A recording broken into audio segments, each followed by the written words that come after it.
Russo's Playbook. All right, what's up, everybody? We are here with our first episode of Deep to Right. That's our new baseball show with me and John. So what's up, John? Say hi to the people. Hey, what's going on, everybody? John Schlinger again. Johnny Two Bats on Twitter. We're here to talk some baseball and talk some noise on the Yankees. Yeah, definitely some noise. Ain't good ones. Not good at all. Let's kick right into that, actually. The record's 9-11 right now. They haven't really been great. I know we got a bone to pick with their analytics as well. But the thing that stuck out with me the most is the looking like you just don't care. Like, you know what I'm saying? That is my biggest problem with this team. Is it's fundamental baseball. Mm-hmm. The 21st, they were playing the Braves. Yeah. Glaber half swung the bat. He jogged. He put his head down. Immediately jogged to first base. You see guys like Ronald Acuna getting infield singles because he smacks it to third and he's out of that box like a lightning bolt. Yep. But you got to have the heart. The biggest spark they have right now is Ronette Odor, our resident naked mole rat. I just don't understand why for $200 million we can't just pull ourselves out of a slump, pull up the bootstraps, say let's play some damn baseball. Exactly. And I mean, like I said, just to harp on it, it's like they don't care. They just think like, nah, we'll get there. Well, like, dog, you're getting to last in your division right now, and you We're need there. to. We're tied with the damn Baltimore Orioles right now. It's ugly, man. So that was one bone to pick with them, but also losing series early to your rivals and division rivals. I mean, Can't beat the Rays. They're 1-6 versus the Rays this year. Doesn't matter whether it's at the Trop, doesn't matter whether it's at Yankee Stadium. They cannot beat the Devil Rays. The Rays. Yeah, they've had trouble in the postseason with them as well as we saw last year. So they got to get it together, man. They're the new thorn in the side. They just can't. They cannot get over that hump right now, and they need to. Going back to the no heart and the Rays. When they were playing them April 18th, Tsutsugo doubled to right over both of the errands. Both errands jogged to the ball, and Aaron Hicks it was a god-awful throw in the second. Yeah. And you could have withheld that to a single. But lazy baseball, playing non-fundamental, you get a double out of that. And you can't be making mistakes to a team that you can't already beat. You're shooting yourselves in the foot. Yeah. And even to the teams they beat, they still shoot themselves in the foot. And that's a big problem. Yep. I think that also revolves around... I want to say it revolves around the manager, but we both know that's not the case. You know what I'm saying? Aaron Boone doesn't have that much pull as the manager. Exactly. He's more like he's a glorified babysitter for them. Absolutely. Yeah. But my biggest complaint with Boone right now is the same with the energy. Yeah. Pull it up. I want the Savages in the box back. Exactly. I want the bats in the dugout. I want that noise going. Aaron Boone brought it, and he needs to bring it back. Yeah, 100%. Because right now it seems like Brian Cashman's sitting in a room with a bunch of nerds telling him what to do. Giving them a sheet of numbers, and that's what they're going off of. I get it. Baseball's turning analytical. I'm not a big fan of it. I know you're not a big fan of it. We're going to touch on that in another episode. Yes, sir. But I get it. But you have to still look at it as fundamental baseball. Yeah. If analytics tells you to bat Brett Gardner third, you do not bat Brett Gardner third. I don't care what the numbers say. It's pretty obvious. Yeah, they've had definitely some questionable lineups, cards. And another bone to pick with them. Why are they pulling Clint? I think this is a week or two ago, but they pulled Clint Frazier because he was having a bad streak. You know what I'm saying? I understand he's having a bad streak. But you clarified he was the starter, left field? Yep. Yeah.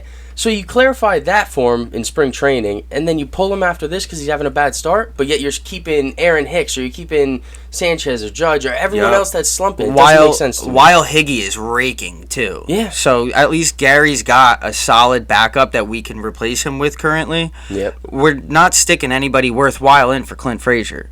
I love Clint. I think the Yankees have done him wrong terribly from the way they held on to him as a rookie and a prospect. They refused to bring him up to the major leagues. Yep. And now he gets his major league chance. You tell him he is the starter. And like you said, it was the first 2 weeks of the season, he's already benched. Yeah. I get it. He's off to a slow start. But the whole team is. Yeah. There's not one player batting over 300 on this team currently. That's just horrendous. If you look at their batting stats, throughout the whole MLB, they're 26th in average, 21st in home runs, 28th in RBIs, 20th in on-base percentage, 26th in runs, and 29th in OPS. They're bottom 10 in every single hitting category. So I get it. Clint's off to a slow start. Build him up like you have been and get him back out there. Yeah, I agree 100%, man. I always thought from day one they were doing him dirty. It was just... I agree. I just didn't understand it, but it is what it is. Let's move right along into who's hot, who's not. We'll have a segment talking about the teams around the league that are really on a hot streak and who's not on a hot streak. You know, the name kind of says it all. So we'll kick it off. My first one, I got the Oakland Athletics. 13-game win streak, 14-7 right now. The hottest team in baseball right now. Started 1-7, 13 games later, they're sitting pretty at 14-7 at the top of the division. Yeah. I mean, you can't. Matt Olson's raking right now. Raymond Laureano leads the MLB in steals. If you want to talk about production that needs to step it up, the only person I could see is Matt Chapman. He's only batting 169 with a 622 OPS. So if you're winning 13 games in a row without one of your best hitters producing, I mean, you're only going to get better throughout the season. Yeah, so exactly. I like the Oakland A's a lot right now. You got them on that list I as do. well? Cool. They're my number one who's hot. Hey, exactly. Who you got for number 2? Number 2, I got the Mariners. Okay. I love the way the Mariners are playing ball right now. Yeah. They were the third team to 10 wins this season. They're 6-4 throughout the last 10. Mitch Haniger's absolutely raking. Ty France, who came over in the deal with the Padres, has a 886 OPS, and they're just a fun young team to watch, like the Marlins. Yeah, I don't have them in the who's hot, but if you're talking my favorite team to watch right now, it's the Miami Marlins. Jazz Chisholm, I love that team. They're fun to watch. Yeah, and then for my number 2, I'm gonna go the obvious pick. We got the Dodgers, first in the NL West, 15-6. 6-4 in their last 10 games, and they've been beating up on the Padres a little bit. Yeah, they have. Yeah, I know the Padres actually just won last night, I believe, but they've had their number start for this season. So they have the start of a hot rivalry that everybody was looking forward to coming into this season, and the Dodgers have had that number by far so far. Yeah, it's exciting baseball. It is. It's good baseball. Yeah, and then number 3, who you got? Surprisingly enough, I got the San Francisco Giants. Ooh, okay. Giants sitting at 13-8 overall. They got their closer Jake McGee leads the MLB in saves. Their top 3 starters, Johnny Cueto, Dave Scalafani, and Kevin Gausman, are all under 2.50 ERA. Cueto's under a 2.0. Their pitching's fantastic. They're getting production out of their hitters. Just another young, fun team to watch. Yeah, for sure. And for my third, I actually got the Royals. Nice. 12-7, 7-3 in their last 10. They seem to be picking up some momentum. I think they're one of the hottest teams right now. Yeah. Whit Merrifield is doing Whit Merrifield things. Yeah, it's great to see. Yeah, it is. And then we'll move right into who's not. I love, before we move on to who's hot, Yeah. Early in the season, I love that we're talking about teams who we thought were going to be, bottom half teams, teams that normally are. I think it's good for baseball. I think that these, bad teams coming into the spotlight is just, it's fun. It's good to see a change up. If you look at the, it's early, it's really early, but if you look at the playoff picture, it's a lot of teams that haven't made the playoffs in 10 years. Yeah. It's just fun right now. And so, especially being Yankees fans, man, it's fun to see fun baseball. You know what I'm saying? It is. So, God forbid the Yankees play fun baseball. Yeah, so watch the Marlins and the Mariners. Yeah. But we'll go right into who's not. Back with the Yankees again. I got them at number 1, as we previously talked about. I have to. Yeah, I know they just hit a little winning streak going on. They're on a 3-game win streak since Thursday? I think. Those past 3 days, Roned Odor, like we said, he's the spark. Picking up. Giancarlo became the first player in StatCast history to hit 2 home runs over 115 mile per hour exit velocity. Holy crap. In the same game. So they're turning there. Yeah. They look like they're getting the spark, but we definitely need to see more out of the Yankees. 100%. And who you got? My first team on who's not, I got the Nationals. Okay. Their 2 biggest offseason acquisitions, Josh Bell and Kyle Schwarber, and Victor Robles are all under the Mendoza line. I mean, you just can't have that out of your three of your best hitters. You can't win baseball games like that. They're 6-4 in the last 10, so they're at least switching things around. But they're still under 500 overall. Their pitching is an absolute mess. Yep. They had the opportunity to dump a couple of those contracts this past offseason. They didn't. They retained their three big pitchers. Patrick Corbin's 0-2 with a 10.95 ERA so far. I mean, that's laughable. He's averaging 5.1 walks per 9. Strasburg's averaging 6.3 walks per 9. You want to pay two guys top dollar. You need better production out of all three of those pitchers. 100%. I think if the Nationals keep sliding the way they have been, you're going to see a lot of moves by the Nats at the trade deadline. Yeah. What do you think? Get off topic a little bit. What do you think about Scherzer? Are they going to move him this trade deadline? I think Scherzer's going. Yeah? Scherzer and at least Corbin and Strasburg. You got any hot takes where they might go? I think that Scherzer's going to end up on the Cardinals. Yeah? Well, that's huge. Yeah, they've been in the we'll touch on that in a second, my second who's not team. Okay. But they need more starting pitching. They have their ace in Jay Flair, but after that, him and Kwang Hyun Kim are their only starters with wins. The rest of their wins have come out of the bullpen. So I like either Max Scherzer or Patrick Corbin to land on the Cardinals by the trade deadline. Yeah, and that'll move into your number 2 you were saying? What you got there? Number 2, I got the St. Louis Cardinals. Yachty's the only player batting over 300. Seems like the man's hit the fountain of youth. Yeah. Yachty's incredible this year. Yeah. He's fun to watch. He looks like he's 25 years old again. But other than Yachty, you have Paul Goldschmidt, who's batting 240 with only 2 home runs, 648 OPS. DeYoung and Yachty are in the team lead with 5 home runs. When you trade for Goldschmidt and Arenado, you expect them to lead the team in home runs, not your 18th year catcher and your shortstop. Yeah, no, that definitely shouldn't work like that. No, but Matt Carpenter's batting a .077 on the season, the 367 OPS. Oh my goodness. I love Matt Carpenter. Please, for the love of St. Louis, sit on the bench, Matt. I need you to just take a seat, man. Please. It's time. Come in, late innings if you have to. You can't be batting under 100. No, I mean, terrible. It's awful. Early in the season, you still got guys like Ronald Acuna still batting in the 400s half the time. Yeah. You can't have it. Yeah, that's not a good look. Not what you want to see there. Who do you have for your second who's not? Yeah, for my second one, I actually got the Mets, sticking with the New York teams. I mean, they're 8-8, 5-5 in their last 10. I just feel like they were so gassed up to come in hot. Yeah. And it just hasn't seemed like that, especially with their first opening day being canceled with COVID and everything. I think it messed up that flow to see what they get into. You spend that much money over free agency, you get a new billionaire as an owner, and you expect things to turn around quickly, and it looks like it's the same New York Mets. Yeah. Mans is chatty on the Twitter, too. Yeah, he is. Yeah, he hopped off when all that Robin Hood stuff was happening, but he came right back. Dipped real quick for that.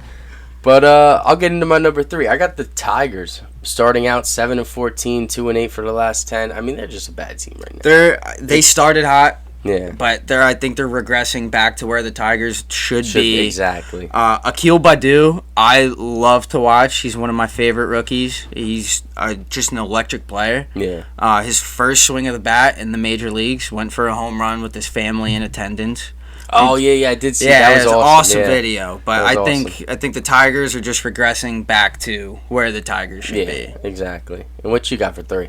3, I have the Los Angeles Angels of Anaheim. Yeah. I can't tell you why they are so bad right now. And it's not that they're playing awful baseball. They're about 500, but they're 3-7 in the last 10. Getting inconsistent starts out of their starters. They've been outscored 58-44 in the last 10. So I don't. Rendon's hurt. I think Rendon and Trout bring the spark to that team. Mm-hmm. I think Rendon being hurt means a lot more to that Angels team than they had originally thought. Yeah. Mike Trout's doing Mike Trout things. OPS 1.325. For anybody that doesn't know, OPS is on base plus slugging. Average is around 800.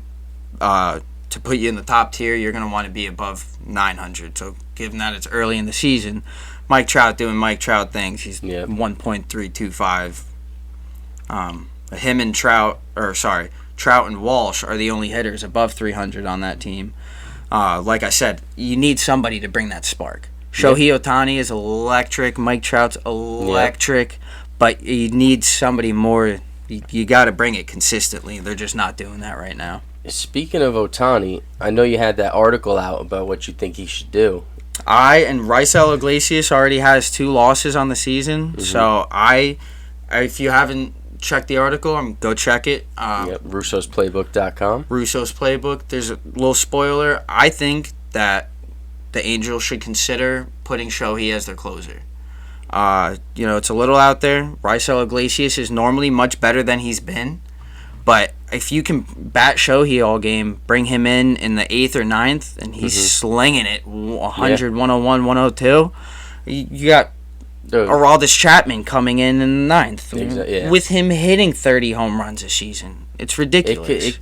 I read that article. I was like, wow. You're coming on the pod. The possibilities are endless. So I think the Angels need to get a little more creative and start utilizing him in different ways. Yeah, and that could be so beneficial to them and him just in general, trying to stay healthy throughout the season. Absolutely. Yeah.